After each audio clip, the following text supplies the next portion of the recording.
Hello everyone, so in this video let us talk about a very simple problem. So the problem name is root equals sum of children.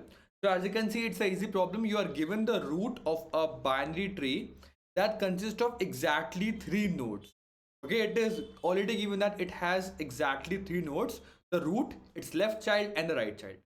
Now you have to return true if the value of the root is equal to the sum of the value of its 2 children, else you have to return false. So it's pretty much simple that you are given the root, you just have to find out the value of the root and the value of the child nodes. If the sum of the child nodes value is equal to the root node, then you just have to return true, else false. So it's pretty much simple that you can get the value of the root node on which you can have given the root node exactly of the tree as well.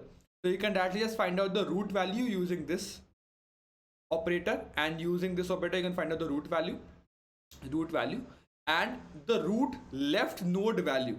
Root left will give you the left children of the root node, and you have to find out that value and the root right node value. So as you can read, if the sum of these two values is equivalent to the root value, then this boolean expression returns true and you will return true, else it will return false because you just want the boolean.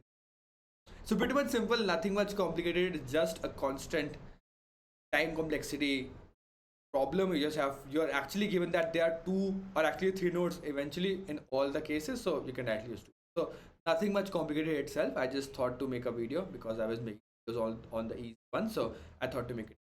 But it's a very simple problem, and I hope you don't have any doubts. But if you still have any doubts, you can mention on the comment box for this particular video. I will see you in the next one. Keep coding and bye.